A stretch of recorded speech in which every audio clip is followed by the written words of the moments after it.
Bismillahirrahmanirrahim. Assalamualaikum warahmatullahi ta'ala wabarakatuh. Alhamdulillahi rabbil alamin. Wassalatu wassalamu ala rasulina Muhammadin wa ala alihi wa sahbihi ajma'in. Allahumma aghnina bil ilmi wa zayyinna bil hilmi wa akrimna bit taqwa wa jammilna bil afiyati ya arhamar rahimin. Rabbi shrah li sadri wa yassir li amri wahlul 'uqdatam min lisani yafqahu qawli. Rabbi yassir wa la tu'assir wa tammim bil khair wa bika nasta'in wa la hawla wa la quwwata illa billahil aliyyil azim. Alhamdulillah tuan-tuan, puan-puan yang dirahmati Allah Subhanahu wa taala. Kita sambung kembali selepas beraya sebulan. Kita kembali pada hari ini insya-Allah selepas 2 bulan yang kita bercuti pada bulan Ramadan dan juga bulan Syawal. Alhamdulillah, pada hari ini kita sambung, kita ulang sikit mengenai dengan perkara yang membatalkan solat. Untuk pengetahuan tuan-tuan, puan-puan dirahmati Allah Subhanahu wa taala, bila sebut tentang perkara membatalkan solat, apa itu makna perkara yang membatalkan solat? Iaitu solatnya tidak sah. Dalam mazhab Syafi'i dan juga dalam mazhab Hanafi, ataupun kita panggil semua mazhab lah, bila sebut tentang batal dalam bab ibadat bermaksud tidak sah. Dalam bab ibadat, bila tidak cukup syarat ataupun rukun. Apa perbezaan antara syarat dan juga rukun? Bila sebut tentang rukun adalah perkara dalam ibadat tersebut. Contoh, seseorang yang tidak rukuk, maka sembahyangnya tidak sah. Seseorang yang tidak sujud, maka sembahyang yang tidak sah.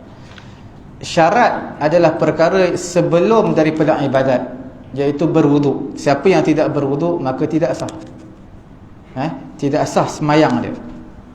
Dalam bab ibadat, mengikut tariqah, iaitu jalan yang dibawa oleh majoriti di kalangan ulama dan juga satu golongan dipanggil golongan Hanafiyah, semua sama. Cuma perbezaan dalam muamalat. Bila sebut dalam muamalat, di sana mengikut majoriti di kalangan ulama termasuk mazhab Syafi'i, bila sebut tidak sah, bila sebut tidak cukup syarat, tidak cukup rukun ataupun syarat, makna tidak sah.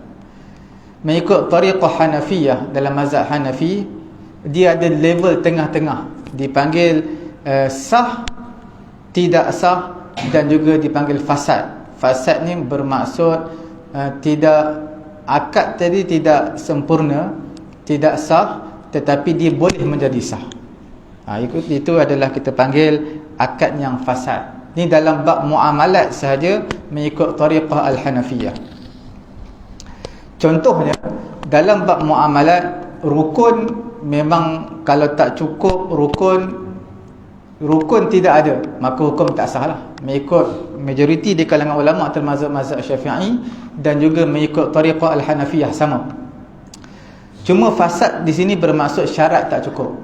Contohnya syarat jual beli, mestilah barang tadi kita ada baru kita boleh jual. Ni barang tak ada lagi, kita dah jual lah. Barang tak sampai di tangan kita lagi. Barang tak sampai, kita dah jual kepada orang lain, kita dah ambil duit dah daripada orang lain. Hukumnya tak sah. Kalau kita jual juga, maka mengikut tariqah Al-Hanafiyah hukumnya fasad. Tetapi bila mana barang tadi sampai, maka kita buat akad sekali lagi, akad yang baru, maka hukumnya sah. Dalam bab munakahat, dalam bab pernikahan, dia ada di sana juga dipanggil akad fasad. Bila mana pernikahan yang tidak ada wali. Pernikahan ni perlu ada wali. Mengikut majoriti di kalangan ulama lah, termasuk mazhab Syafi'i. Tapi mengikut ulama-ulama Hanafi, wali tidak dimestikan. Itu dari segi apa? Teori lah mazhab Hanafi. Dari segi praktikal, saya rasa mungkin sama seperti kita, perlu kepada wali. Maksud wali ni, wali persetujuan wali, ataupun wali tadi perlu hadir dalam akad nikah. Kalau tidak ada, maka perlulah ada cara lain, dipanggil wakalah. Wali tadi wakilkan kepada orang lain ataupun kepada juru nikah untuk nikahkan. Itu dipanggil akad fasad sekiranya tidak ada wali.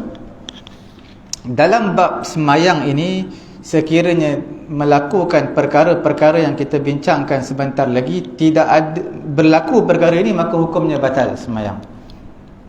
Saya boleh bahagikan dalam bab membatalkan solat ini dalam dua subtopik yang besar. Yang pertamanya mengenai dengan suara ataupun percakapan, dan satu lagi mengenai dengan perbuatan, dengan kelakuan dalam sembahyang, bergerak banyak. Satu lagi adalah bercakap.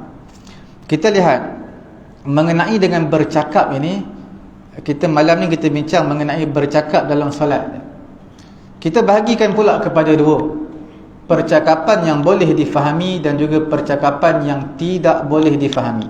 Percakapan yang boleh difahami ini, walaupun satu huruf, bukan satu word, bukan satu kalimah, bukan satu perkataan, satu huruf, maka hukumnya batal sembahyang. Dalam bahasa Arab, di antara ketinggian bahasa Arab ini, satu huruf itu sudah mempunyai makna. Contohnya perkataan li. Li bermaksud adalah suruhan untuk menjadi wali. Li, mana kalau dalam bahasa Melayu, hendaklah kamu menjadi wali. 4 patah perkataan. Dalam bahasa Arab, satu huruf, bukan satu perkataan, satu huruf saja, li, mana hendaklah kamu menjadi wali, daripada waliyah.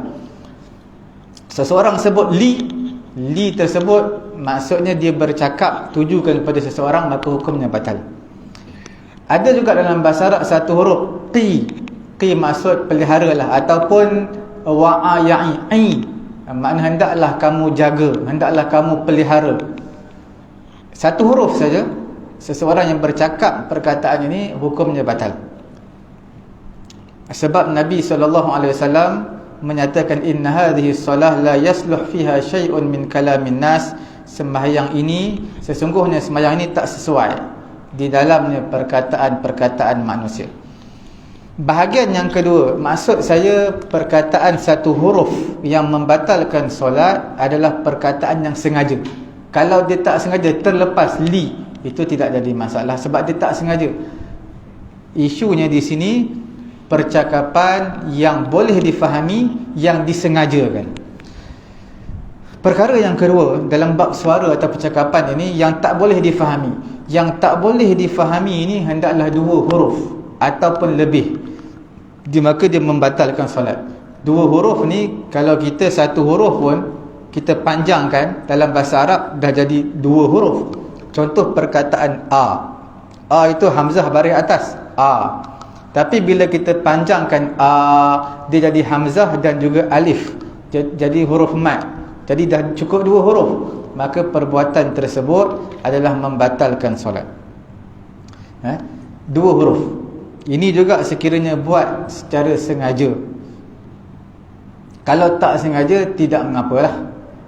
Sebenarnya bukan sekadar bercakap tau, perkara yang tak boleh difahami ni. Dalam kita tak sedar, seseorang yang menangis yang jelas 2 huruf, kalau menangis yang tak boleh keluar huruf tak apa, menangis yang boleh keluar huruf, maka jelas 2 huruf, maka batal sembahyang dia. Berdeham berdeham ini membatalkan sembahyang sebab jelas 2 huruf, berdeham. Ataupun dia tiup mulut, tiup, kada keluar tak huruf W, ada 2 huruf. Kalau dia panjangkan, dah tambah huruf mat, maka perkara tersebut adalah perkara yang membatalkan solat. Tak kira keluar daripada mulut ataupun hidung, yang jelas 2 huruf. Sama juga perkara membatalkan wudu, yang keluar daripada qubul dan juga dubur. Yang keluar daripada qubul dan juga dubur membatalkan solat. Kalaulah angin keluar daripada qubul, bukan keluar daripada dubur, angin keluar daripada qubul, batal juga. Sebab setiap sesuatu yang keluar, tak kiralah kencing ke apa ke, walaupun angin keluar daripada depan, tetap membatalkan wudu. Seseorang yang mengeluh sakit, contoh dia sakit kaki, dia turun ataupun aduh, maka sekiranya sengaja membatalkan sembahyang. Batuk, bersin, hacung, itu juga dalam tak sedar, sebenarnya sebahagian kita telah melakukan perkara yang membatalkan solat sekiranya jelas 2 huruf. Mengenai dengan menangis ni, majoriti di kalangan ulama mereka mengatakan, terutama mazhab Syafi'i lah, tak kira lah menangis kerana takutkan Allah, menangis kerana baca ayat tu terlampau khusyuk, tetap jelas dua huruf, maka membatalkan solat. Kita pergi di negeri, di mana kita pergi ke Mekah, kita lihat orang menangis. Walaupun di sana adalah mazhab Maliki membenarkan sekiranya dia tak boleh tahan lah, memang kena menangis, itu tak apa, memang dia tak boleh nak kontrol lah diri dia. Sehingga kan satu golongan di kalangan ulama-ulama Hanafi juga, mereka mengecualikan, mereka kata apa, menangis kerana takutkan akhirat dalam semayang, ataupun baca ayat Quran tentang syurga, tentang api neraka lah, dia rasa takut menangis, maka itu tidak merosakkan solat, kerana itulah pentanda dia adalah seorang yang khusyuk dalam mazhab Hanafi. Mazhab Syafi'i tak kira takut tak takut, kerana Allah Ta'ala khusyuk agak apa, tetap membatalkan semayang. Kalau seseorang itu senyum tak membatalkan semayang lah, sebab kalau dia ketawa batal, ketawa yang keluarkan suara dua huruf batal. Senyum tak batal sebab Nabi pun pernah senyum dalam semayang, menunjukkan perkara tersebut tidak membatalkan solat. Nabi SAW tabassama fiha, Nabi pernah senyum dalam semayang. Falamma sallama, bila mana Nabi dah selesai semayang, Nabi dah beri salam, maka qala, Nabi SAW menyatakan, marrabi Mikail, ketika aku semayang, malaikat Mikail lalu depan aku. Fadhahaka li, dia senyum kepada aku. Fatabassamtulah, aku pun senyum kepada dia balik. Ini menunjukkan senyum tidak membatalkan semayang. Berdehem ni majoriti di kalangan ulama lah, majoriti di kalangan ulama, di kalangan ulama Syafi'i menyatakan berdehem ini sebenarnya perkara yang orang awam tak tahu. Bukan semua orang yang belajar tahu. Orang yang belajar, yang ambil bidang yang khusus, dia belajar bab semayang daripada awal sampai akhir dalam bab-bab yang lain, itu dia akan temui. Tapi untuk orang awam, dia tak tahu benda ni, berdehem itu membatalkan semayang. Selalu berdehem ni kita dengar dalam toilet je, untuk lawaskan kencing. Dalam semayang pun dia berdehem. Maka ulama Syafi'i kata tak membatalkan semayang, kerana kebanyakan di kalangan orang awam, mereka tak tahu perkara ini. Perkara ni tersembunyi daripada pengetahuan mereka. Sama juga kalau kita lihat ulama-ulama Syafi'i juga, mereka memberi kemaafan. Mereka kata tak semua orang tahu. Apa dia? Muballigh, atau kita panggil mukabbir, orang yang duduk belakang imam. Imam Allahu Akbar, dia Allahu Akbar. Mengikut mazhab Syafi'i, sekiranya niat dia adalah niat untuk memberitahu kepada jemaah-jemaah makmum yang di belakang, hukumnya batal semayang, kerana dia berinteraksi dalam solat. Tapi adakah semua orang tahu? Tadi tak semua tahu. Dan sebab itu sebahagian ulama, terutama mazhab Syafi'i, mereka memberi kemaafan kerana perkara ni orang awam tak tahu. Cuma sami Allahu liman hamidah di Mekah, Rabbana walakal hamd. Kalau di Malaysia kita sami Allahu liman hamidah, muballigh orang yang di belakang pun sami Allahu liman hamidah juga. Sebab apa, kita pernah bincangkan dulu sebelum musim PKP, mungkin 3 tahun yang lalu, kalau tuan-tuan masih ingatlah. Memang ada 2 hadis. Ulama-ulama Hanafi mengambil hadis, apabila imam mengucapkan sami Allahu liman hamidah, makmum rabbana lakal hamdu ataupun rabbana walakal hamdu. Satu hadis yang lain, apabila imam mengatakan sami Allahu liman hamidah, makmum pun sami Allahu liman hamidah, rabbana walakal hamdu. Ulang balik ucapan imam sami Allahu liman hamidah. Itu perbezaanlah, khilaf, ikhtilaf di kalangan ulama-ulama mazhab. Okey.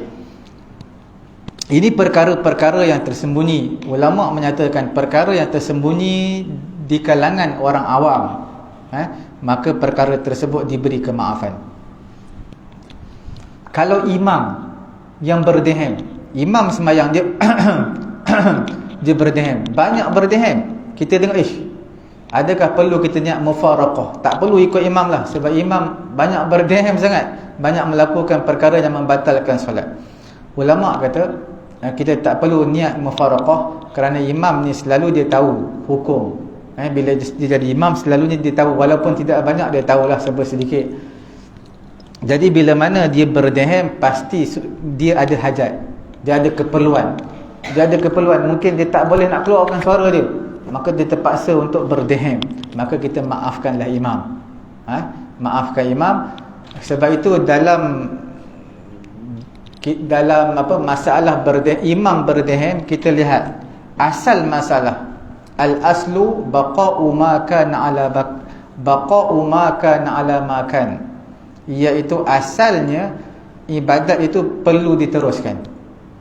Zahirnya, kalau mengikut zahirnya imam telah melakukan perkara yang membatalkan solat, tapi asalnya mengatakan apa? Baqa'u ma kana ala ma kan, kekalkan ibadat itu diteruskan seperti biasa. Jadi tak perlu kita niat mufaraqah. Bila imam buat, mana imam sangat perlukan perkara tersebut, kita tak tahu, mungkin dia sakit tekak sangat, jadi itu adalah keuzuran bagi imam, kita tak tahu. Jadi perkara yang kita boleh memahmulkan, meletakkan perkara tersebut boleh bersangka baik, maka kita bersangka baiklah dengan imam. Tak perlu kita niat mufaraqah dengan imam. Selagi ada ruang untuk bersangka baik, maka bersangka baiklah dengan imam. Kemudian kita lihat, bila sebut tentang sangka baik ni, tuan-tuan, baru ni ada isu mendaki gunung Jerai. Mendaki gunung Jerai ni, kalau nak sangka baik pun susah juga. Sebab dia dipanggil sebagai untuk menutup pintu-pintu keburukan. Kita panggil apa? Kita panggil saddu dzari'ah. Sebab bila mana, walaupun niat dia bagus, dia kata dia naik bukit gunung Jerai itu untuk bertawassul dengan wali lah, apalah. Jadi kita risau, mungkin orang zaman sekarang ni tahu, tapi generasi yang selepas kita ni tak tahu. Itulah yang berlaku kepada Nabi Nuh. Nabi Nuh asalnya kaum Nabi Nuh asalnya apa? Kaum dia ni ada 5 orang wali yang hebat, orang yang soleh. 5 orang ini mereka binakan, lukiskan patung, seolah-olah nak memperingati lah mereka ni orang yang hebat, dekat dengan Allah. Last sekali datang generasi selepas tu, apa mereka buat? Mereka sembah. Kita risau, memang cadangnya nak naik gunung Jerai untuk mandi lah, untuk apalah, untuk ziarah wali lah. Last sekali kita risau, takut mereka bawa balik batu-batu yang ada kat sana jadi khurafat. Tapi kalau kita tengok ritual yang dalam YouTube pun agak membimbangkan juga. Dengan ada azan, mereka kata azan untuk semayang, tapi nampak azan tu semua berdiri tegak ya. Selalu kalau azan ni orang duduk, orang ada yang pergi sana pergi sini. Ni azan semua tengok aja. Jadi kita tengok ritualnya agak pelik lah. Okey. Kemudian kita lihat dalam masalah tadi berdehem. Berdehem ni sebenarnya dalam mazhab Syafi'i dibenarkan untuk bacaan yang wajib sahaja. Contohnya seseorang yang tak boleh baca Fatihah melainkan kena berdehem, maka dibenarkan untuk berdehem. Dalam perkara sunat tak dibenarkan untuk berdehem. Kalau dia tak ada suara, tak boleh nak baca surah, maka dia tak perlu baca surah. Dia tak boleh nak baca zikir subhana rabbiyal azim ketika rukuk, maka dia tak perlu baca, sebab benda tu sunat. Benda tu sunat. Berdehem ni perkara yang membatalkan semayang, adalah perkara yang wajib, sebab dia membatalkan semayang. Adakah kita nak melakukan perkara yang sunat sanggup untuk kita mengutamakan perkara yang membatalkan solat? Jadi itu tak sepatutnya lah. Tidak sepatutnya. Imam nak menguatkan suara ketika membaca surah. Kuatkan suara sunat. Kuatkan suara dalam sembahyang maghrib, isyak, hukumnya sunat. Tapi yang wajibnya adalah meninggalkan berdehem. Tapi pendapat Ibnu Hajar menyatakan hukumnya harus seseorang imam itu untuk berdehem. Walaupun berbeza dengan pendapat Imam Ramli dan juga Khatib Asy-Syarbini. Tak apalah, walaupun begitu. Cuma daripada masalah ini kita boleh dapat beberapa perkara yang penting. Apa dia? Dia menyatakan tidak boleh seseorang itu melakukan perkara yang membatalkan solat semata-mata untuk mengejar perkara yang sunat. Ini sebenarnya teori ini boleh kita aplikasikan dalam banyak isu dalam kehidupan seharian kita. Di antaranya masalah apa? Masalah baca Quran. Baca Quran ni sunat, kuat, baca Quran ni hukumnya sunat. Tapi bila mana baca Quran kuat mengganggu orang yang sedang tidur, mengganggu orang, kita panggil tidak mengganggu orang yang sedang tidur, tu wajib.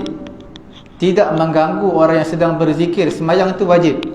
Kita baca Quran, sebab walaupun dia sunat, kita baca kuat sehingga mengganggu tu hukumnya apa? Haram. Tapi kita sanggup untuk baca kuat. Sama juga imam wirid lepas sembahyang kuat. Sedangkan ada makmum yang masbuk sembahyang belakang, sembahyang tu wajib, wirid tu sunat. Ada yang sembahyang fardu kat belakang, ada yang orang masbuk bangun sempurnakan sembahyang. Jadi wirid itu adalah sunat, dan mengkuatkan suara itu bukanlah perkara yang wajib. Sedangkan sembahyang itu perkara yang wajib sembahyang. Kita mengutama. Kalau tuan-tuan pergi Mekah pun macam tu lah. Tuan-tuan lihat, nak kucup Hajarul Aswad ni bukannya wajib, sunat. Tapi nak sampai bergaduh-gaduh dengan orang, bergaduh itu perkara yang haram. Tolak orang sana, tolak orang sini. Jadi sebab itu mereka nak kejar perkara yang sunat, mengetepikan perkara yang wajib yang sepatutnya mereka jaga. Pada musim raya ni apa yang berlaku? Tuan-tuan pergi ziarah rumah saudara kenduri sana, open house, itu sunat. Itu sunat. Parking depan rumah orang, ganggu parking double, ganggu orang yang sedang berjalan, orang yang mengganggu, membuat kesesakan lalu lintas. Itu semua adalah perkara yang haram, sebab mengganggu ketenteraman. Jadi sebab itu perkara yang sunat manusia suka, sampai terlupa untuk memberi keutamaan kepada perkara-perkara yang wajib. Sama juga tuan-tuan buat kenduri, sekat jalan. Masalah kenduri bukan hari ni, esok punya kenduri, petang dah sekat dah jalan. Ingatkan esok dah habis, sekat lagi jalan untuk lusa pula. Jadi sebenarnya kalau nak kenduri pun dalam kita panggil 8 jam, 9 jam, lepas tu buka lah, 10 jam ke buka. Tak adalah sampai dah malam pun dia biarkan lagi. Itu pun mengganggu orang nak lalu lintas. Sedangkan perkara ini Islam amat jaga, tidak boleh untuk memberi sebarang gangguan kepada masyarakat ataupun jiran. Kalau tuan-tuan pergi kenduri, tambah-tambah rumah flat ataupun rumah teres, bila buat kenduri ni apa yang berlaku? Pasang speaker kuat. Speaker kuat tu mengganggu ketenteraman, mengganggu ketenteraman. Ada sahabat saya duduk di Korea, dia tumbuk batu lesung je, tengok-tengok polis datang. Dia sebab apa? Sebab jiran dia call, dia kata telah buat bising, ganggu. Jadi mana negara-negara barat mereka lebih mengutamakan hak-hak macam ni. Saya dulu duduk Genihat, tingkat yang ke-13 lebih kurang. Saya ingat ke siapa buka speaker kuat? Rumah sebelah sana tu, bawah kenduri.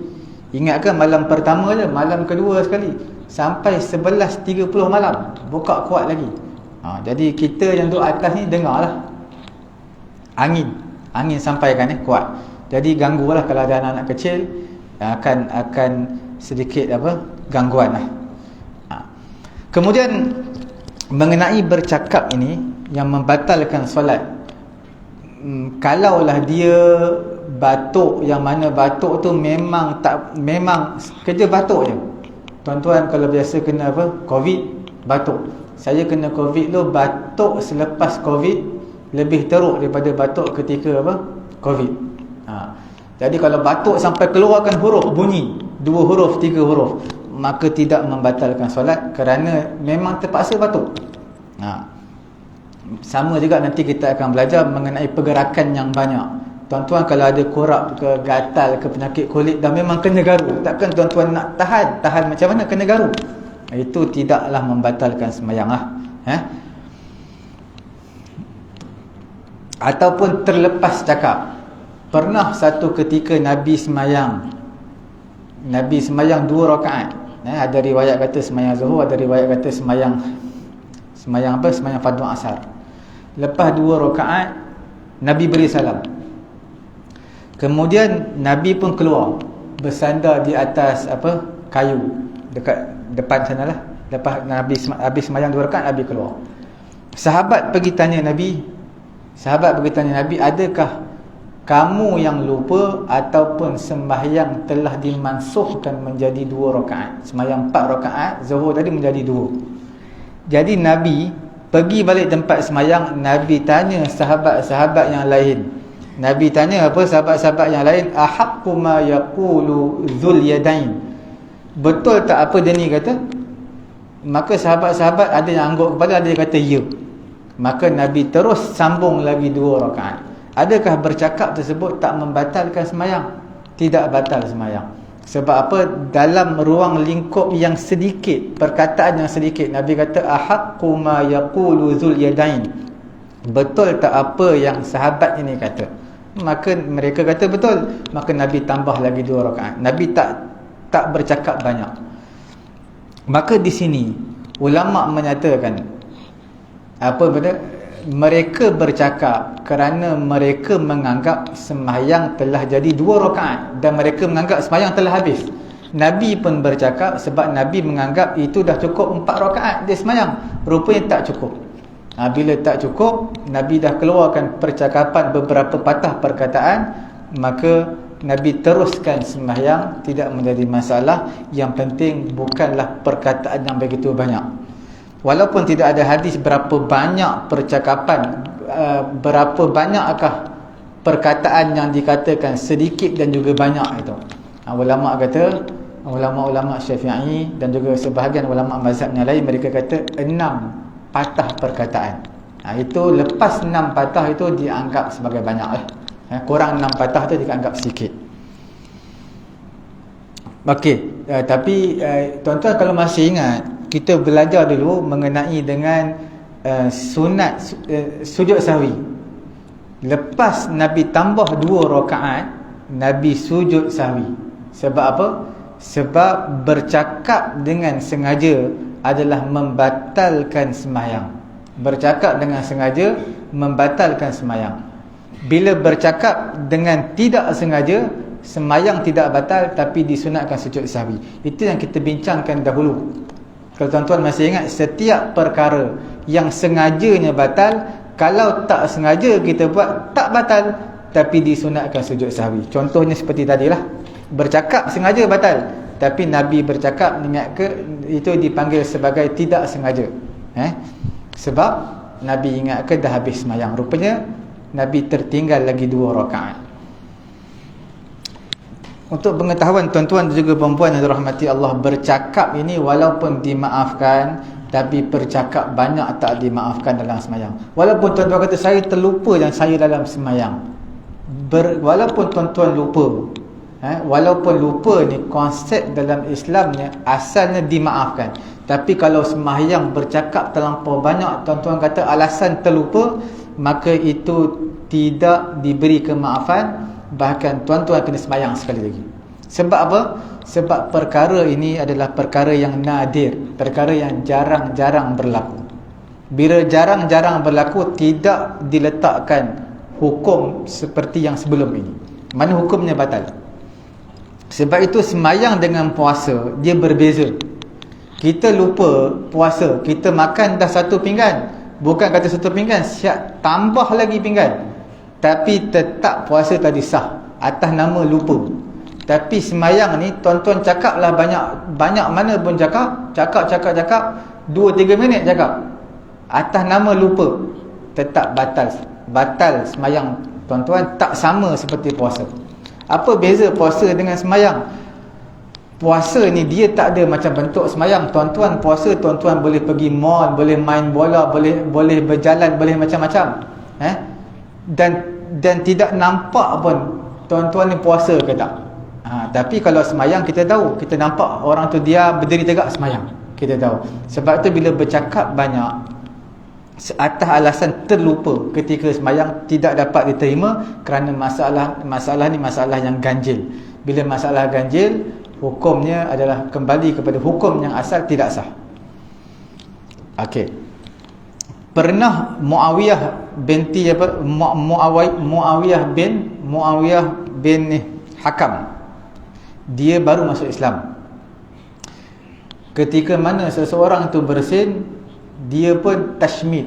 Tashmid ni mengucapkan apa? Yarhamukallah. Ketika semayang tu orang lain bersin, dia ucapkan yarhamukallah. Semua orang tengok dia, macam jeling dia, marah dia lah. Sebab apa kamu ucapkan yarhamukallah? Jadi Muawiyah rasa pelik. Mereka ni asal tengok dekat aku lain macam lah ni. Jadi mereka tepuk peha mereka, nak suruh Muawiyah diam. Jadi selepas saja semayang, Nabi beri teguran kepada Muawiyah bin Hakam. Nabi kata apa? Inna hadhihi salah la yasluh fiha syai'un min kalamin nas. Sesungguhnya sembahyang ini tak sesuai percakapan manusia. Innama huwa tasbih wa takbir wa qiraatul Quran. Sembahyang ini untuk tasbih, untuk takbir dan juga untuk baca Quran, itu sahaja. Kemudian Muawiyah kata apa? Muawiyah kata, ma ra'aitu mualliman qablahu wala ba'dahu ahsanu ta'liman minhu wala syatamani wala darabani. Muawiyah bin Hakam kata, aku tak pernah lihat seorang guru seperti Nabi ini, yang mana dia beri teguran kepada aku tak pernah lihat seorang guru sebelumnya dan juga selepasnya. Iaitu Nabi beri teguran yang begitu lembut, dan Nabi tak maki, Nabi tak caci aku. Nabi kata semayang tak sesuai untuk percakapan manusia, dia untuk zikir, untuk tasbih, takbir dan juga untuk baca Quran. Itu cara teguran Nabi. Dan Nabi tak suruh pun Muawiyah ulang balik semayang dia, walaupun dia bercakap tadi. Nabi tak suruh dia ulang balik semayang. Kalau ikutkan tak sah tu. Semayang dia. Tapi Nabi tak suruh ulang atas alasan apa? Sebab dia baru masuk Islam. Sebab tu tuan-tuan, orang baru masuk Islam, tuan-tuan tak boleh tekan dia semayang macam kita semayang betul-betul. Sebab mereka baru masuk Islam, diberi sedikit kelonggaran. Okey. Kemudian kalau dalam pembacaan Quran ini dia ada susunan dia. Kalau tuan-tuan terbalikkan susunan Quran, terbalikkan, sepatutnya kalimah ni depan, tuan-tuan letak belakang, maka hukumnya batal semayang. Sebab itu bukan baca Quran dah, itu dah bukan bacaan Quran lagi, sebab telah ubah susunan ayat dia. Sebenarnya ayat Quran, kalau tuan-tuan belajar tafsir, setiap kalimah yang diletakkan, walaupun dia punya meaning tu banyak lah, tapi sebab apa diletakkan satu kalimah ini, tak letakkan kalimah-kalimah yang lain, semua itu ada memberi maksud. Dan sebab apa kalimah diletak depan, kalimah diletak belakang, semua tu ada memberi maksud yang tersendiri. Okey, setakat ni ada apa-apa soalan? Kita patutlah. Orang nak kira itu tahan, tapi dia kalau batuk tak batal. Batuk yang jelas 2 huruf baru batal. Kalau nampak keluar huruf, orang dengar keluar huruf, tu batal. Tapi kalau dah memang selalunya batuk ni bukan kita nak, memang terbatuk. Kadang-kadang kita susah nak baca, melainkan kena batuk, itu tak apalah. Batuk, bukan kita sengaja batuk. Untuk kisah Muawiyah bin Hakam tadi, yang tak dibenarkan menyebutkan yarhamukallah. Kalau tuan-tuan yang sembahyang, tuan-tuan bersin sebut alhamdulillah, itu tidak batal. Sebab itu zikir, tasbih alhamdulillah, tahmid alhamdulillah. Tuan-tuan bersin ucap alhamdulillah. Tuan-tuan menguak sebut apa? Menguak. Tuan-tuan menguak sebut apa? Tak menguak. Kita menguak. Nabi kata idza tasa'abta, apabila kamu menguap maka katupkan mulut, rapatkan bibir, jangan menguap luas-luas.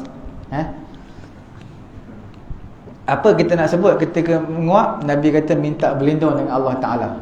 Bukan baca istighfar, astagfirullah, baca auzubillahi minasyaitanirrajim. Tuan-tuan menguap dalam sembahyang, tuan-tuan baca auzubillah, tidak batal sembahyang. Sebab tu itu tak membatalkan sembahyang. Tuan-tuan bersin, alhamdulillah, tak batal sembahyang. Tuan-tuan sembahyang nak bangun tu rakaat berikutnya, subhanallah, Allahu akbar, tuan-tuan batal tak sembahyang? Tidak batal. Itu termasuk zikir. Walaupun tuan-tuan nak tekan nak bangun tu Allahu akbar, subhanallah, tidak batal sembahyang. Sebab itu semua zikir. Bila zikir tak batal sembahyang. Yang tak boleh perkataan selain daripada itu. Yang tashmid ini menyebut yarhamukallah, itu tak dibenarkan. Kalau tuan-tuan sebut rahimahullah, itu tak apa. Dalam bahasa Arab ketika sembahyang tidak boleh khitab ka tu, kamu tu, kum, ka, itu tidak dibenarkan. Sebab tu beri salam dalam sembahyang batal. Sebab apa? Dia ada khitab, ada ditujukan perkataan kamu. Dalam sembahyang tak boleh sebut kamu. Kamu ni boleh hanya kepada Allah dan juga Rasul di dalam sembahyang. Selain daripada itu batal. Sebab tu bila kita beri salam kepada orang, assalamualaikum, dalam sembahyang batal. Kita jawab salam pun batal, waalaikumsalam. Sebab apa? Ada kum. Sebab itu bila kita orang bersin, kita jawab yarhamukallah ataupun kita sebut rahimakallah, batal sembahyang. Kalau nak sebut rahimahullah ataupun yarhamuhullah, itu tak apa. Ka tu ubah dengan hu, tak apa. Itu perbezaan dia lah. Sebab khitab ini tak sesuai. Kamu ni tak sesuai. Itu untuk berinteraksi. Untuk berinteraksi dengan manusia tak sesuai. Okey. Ada apa lagi? Kalau seseorang sembahyang, dia nampak orang buta, sikit lagi nak jatuh lubang ataupun lantai licin, baru lepas mop. Kalau orang buta jalan, dia tak tahu, memang jatuh. Bukan kata orang buta, kita sendiri pun boleh jatuh.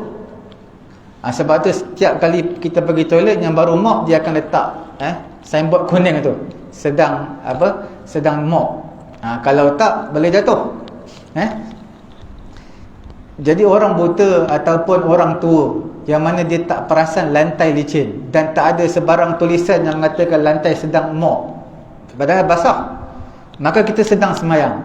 Apa yang perlu kita buat? Kita boleh beri teguran, tapi teguran tersebut dengan tasbih dan juga zikir, subhanallah. Subhanallah. Kalau kita sebut kepada dia licin, hati-hati, licin, maka sembahyang kita batal mengikut pendapat yang paling kuat dalam mazhab Syafi'i lah. Kalau kita tengok anak kita kecil, kipas tengah pusing laju, kita nampak dia macam nak genggam kipas, dia nak masukkan jari dia, pada ketika itu kita kena jerit. Kalau kita jerit subhanallah, kalau dia faham, okey lah.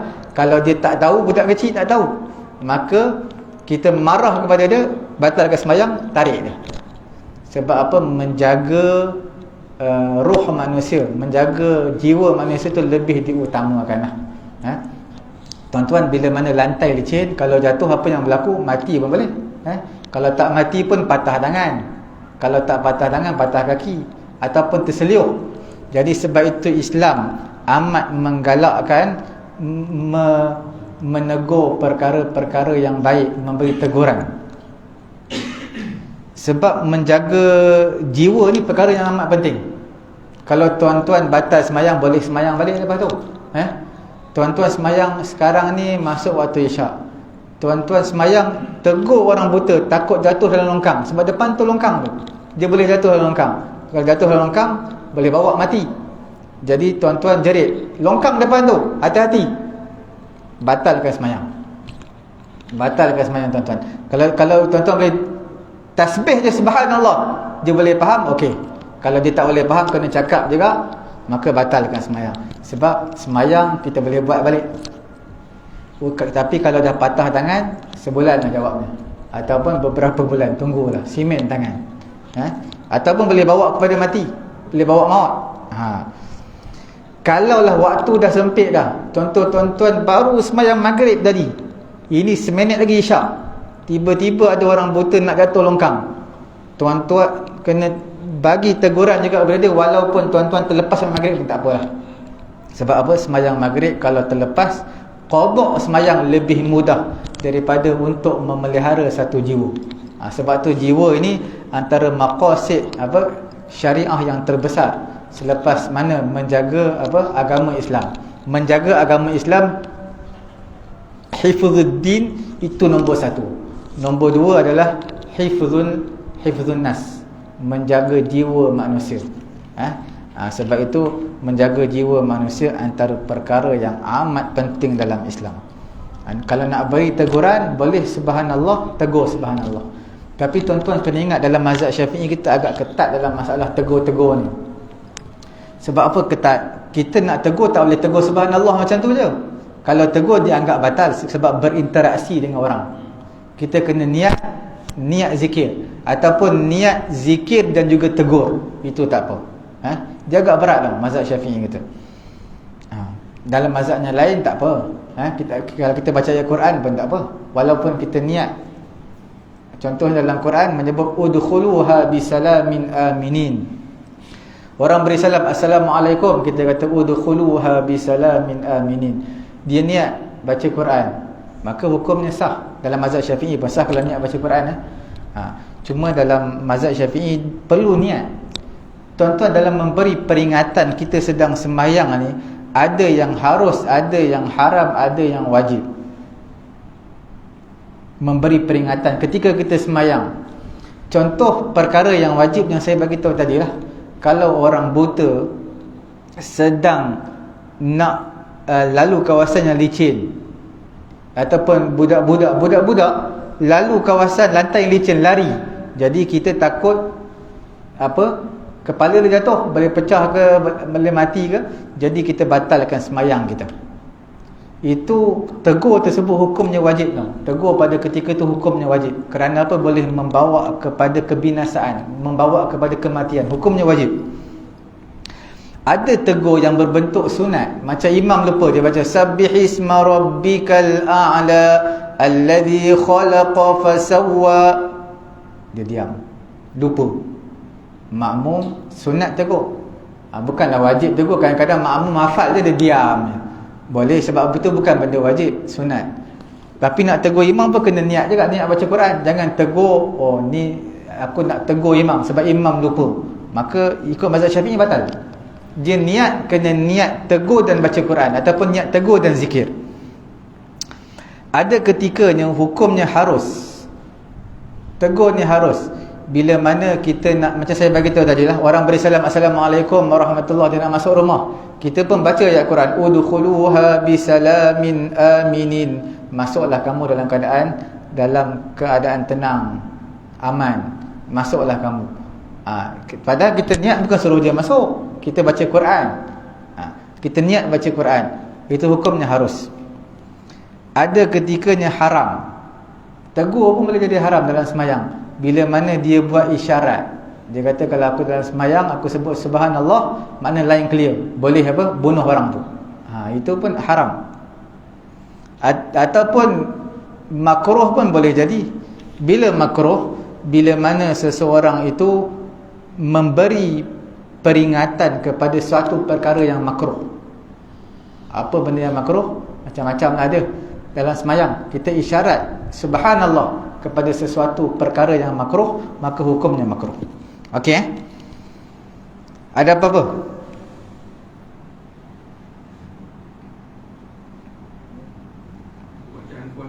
Apa dia?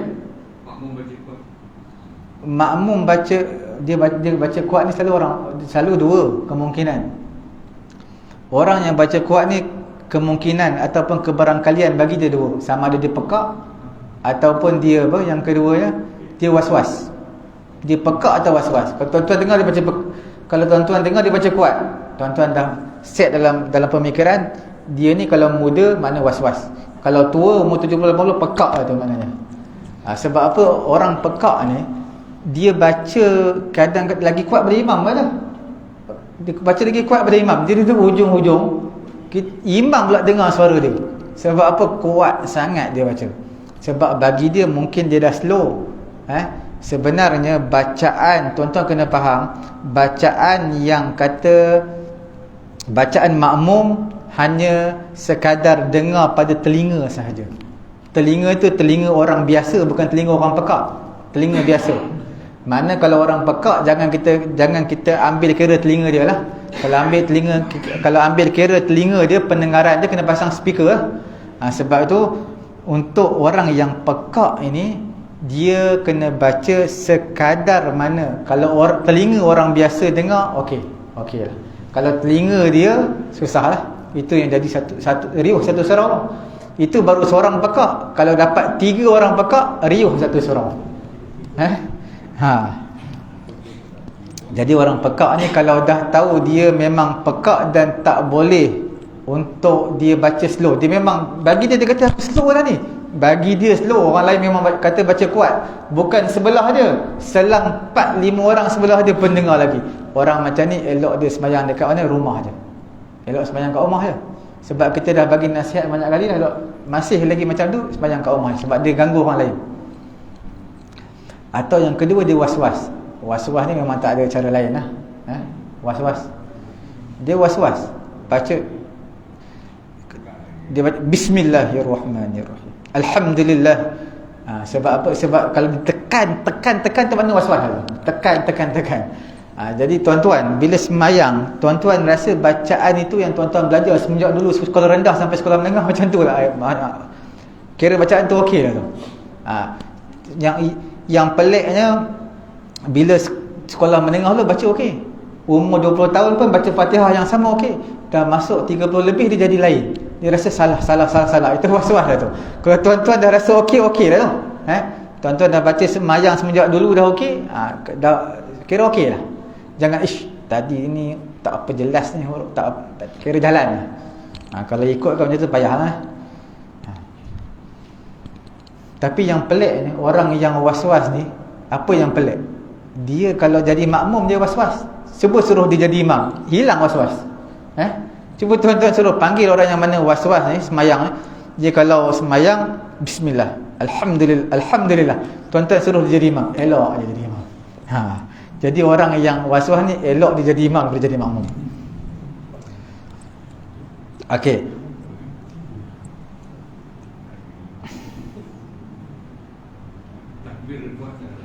Takbir kuat. Makmum lah dengan dia mungkin yang melakukan maksud takbir kuat. Dia ketika takbir Taratul Ihram ke takbir biasa yang kuat? Takbiratul Ihram dia kuat. Dia kadang-kadang masalah ni bukan kepada makmum tau. Kadang-kadang imam pun kuat juga. Dia kuat apa? Dia bukan kuat takbir tu, dia kuat usalli fardal maghribi salas. Dia kuat tak usalli. Dia sepatutnya yang kuatnya pada takbir sahaja. Makmum ni tak ada tempat untuk dia kuat. Tak ada tempat untuk dia kuat melainkan perkataan amin bersama dengan imam ketika habis Al-Fatihah. Itu yang tempat disunatkan kuat. Dan juga doa kunut ketika imam baca doa kunut. Allahumma hdina fiman hadait.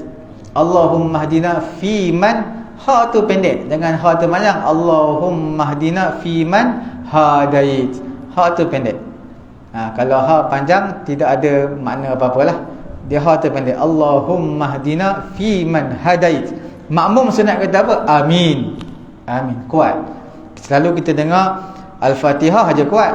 Doa kunut semua diam, semua mengantuk diam. Doa kunut pun disunatkan kuat juga. Kuat yang sederhana lah, bukan menjerit-jerit, yang sederhana. Ya. Ya.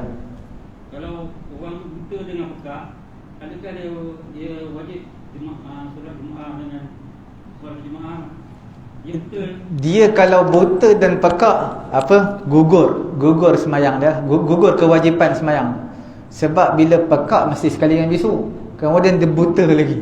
Sebab apa? Dia tak tahu isyarat masuk waktu semayang. Dan juga dia tak tahu isyarat lah bila masuk waktu semayang. Kalau dia buta pekak semenjak kecil, dia tak tahu, kita nak ajar dia semayang pun dia tak tahu, nak baca pun tak tahu, sebab telinga dia pekak. Nak suruh dia baca pun dia bisu, nak suruh dia tengok mulut kita pun dia buta. Jadi orang seperti ini dia gugur kefarduan, mukallaf tu gugur ke atas dia. Iaitu kefarduan yang Islam suruh gugur ke atas dia lah. Sebab dia buta dan juga pekak. Selalu pekak ni package sekali dengan bisu lah. Balik pada tadi takbir tadi. Balik kepada takbir. Takbir apa tu? Takbir tu ihram. Adakah dia kira dia mengganggu jemaah lain? Sebab dia takbir dia jemaah lain. Dia ganggu jemaah lain. Adakah dia kira dia tu boleh buat lah. Kadang-kadang takbir dia berduduk kan tak boleh. Dia makmum ni bacaan apa pun slow. Selagi tak ganggu jemaah lain makruh. Kalau ganggu jemaah lain haram lah. Ganggu jemaah lain haram. Kalau selagi makmum tak terasa ganggu, makruh aja. Tapi kalau terasa gangguan, memberi gangguan kepada jemaah lain haram. Sebab tu kita semayang, kita kena ingat lah, kita semayang bukan kita semayang seorang. Sebelah kita ada makmum sebelah kiri ada, belakang pun ada. Macam kita duduk rumah lah, bukan kita duduk rumah kita seorang. Kita ada hak jiran sebelah. Kalau flat ada jiran sebelah, atas, semua bawah. Jadi itu semua kita perlu jaga, raikan. Dalam semayang pun macam tu juga. Kita tak boleh lah, kita seorang kita nak sah semayang. Sebenarnya kita semayang biasa pun dah sah dah. Cuma kita nak lebih sah, itu jadi masalah, jadi was-was tu. Jadi kalau memberi gangguan kepada jemaah lain, hukumnya haram lah. Jadi nasihat saya untuk orang seperti ni, kita kena bagi nasihat, tapi tak boleh nasihat depan-depan orang, malu dia. Kena nasihat belakang-belakang.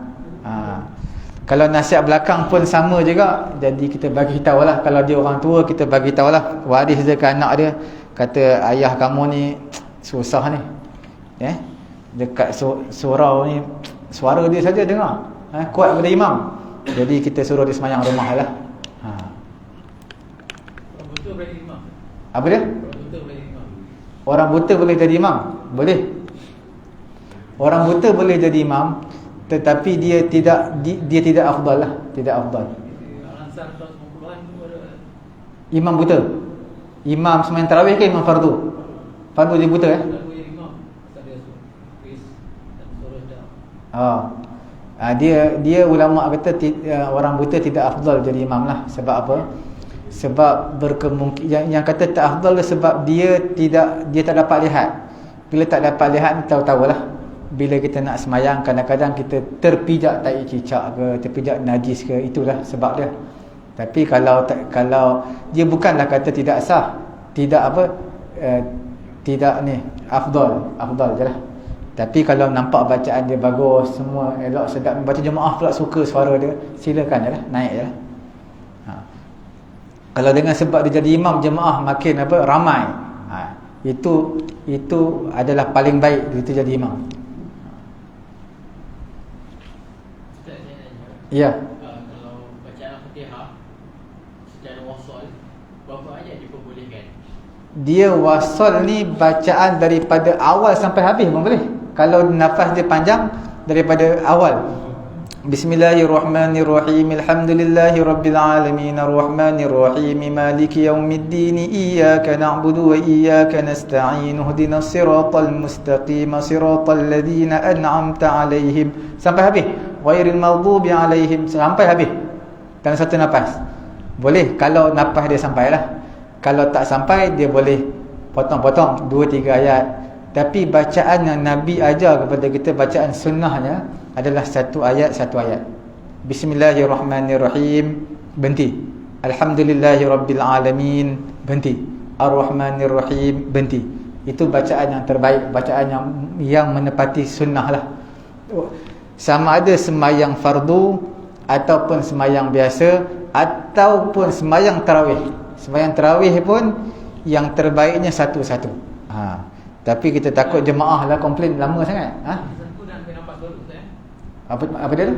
Satu dan ambil nafas baru. Betul, satu-satu ambil nafas baru. Daripada satu kajian daripada satu profesor dari Inggris ya. Dia kata kalau tak ada satu soalan kita boleh secara Sentak. secara sentak terus kalau kita tak ambil nafas. Sedangkan benda tu tidak berhenti. Apa dia? Macam santan Ustaz. Sakta. Sakta. Okey. Betul lah. Dia sebenarnya kalau kita berhenti bismillahirrahmanirrahim, alhamdulillahirabbil alamin, dia macam bacaan sakta. Memang betul. Tapi kalau kita perhatikan dalam kita sembahyang diam, sembahyang zuhur, sebenarnya kita gunakan cara tu. Dalam sembahyang zuhur, bismillahirrahmanirrahim, alhamdulillahirabbil alamin, arrahmanirrahim, maliki yaumiddin. Kadang-kadang kita gunakan nafas yang sama, cuma kita berhenti je. Kalau kita sembahyang zuhur, takkan kita bismillahirrahmanirrahim, alhamdulillahirabbil alamin, arrahmanirrahim. Boleh juga. Tapi selalunya kita bila dah selalu sembahyang zuhur asar ni, kita selalu baca macam tu jelah. Memang kita selalu buat ketika sembahyang diam lah, sembahyang sunat. Itu dipanggil saktah lah sebenarnya. Saktah lah.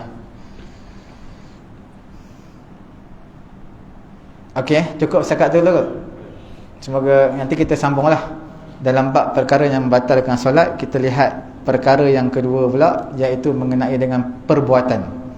Perbuatan ni banyaklah. Okey. Cukup sekali itu, semoga Allah beri kefahaman kepada kita. Kita tutup majlis dengan tasbih kafarah. Subhanallahumma wa bihamdihi, subhanakallahumma wa bihamdika, asyhadu an la ilaha illa anta, astaghfiruka wa atubu ilaik. Bismillahirrahmanirrahim. Alhamdulillahirabbil alamin, wassalatu wassalamu ala rasulina Muhammadin wa ala alihi wa sahbihi ajma'in. Allahumma anfa'na bima 'allamtana wa 'allimna ma yanfa'una wa zidna 'ilma. Alhamdulillahi ala kulli hal wa na'udzu billahi min hali ahli an-nar. Wa sallallahu ala sayyidina Muhammadin wa ala alihi wa sahbihi ajma'in. Alhamdulillahi rabbil alamin. Taqabbalallahu minna.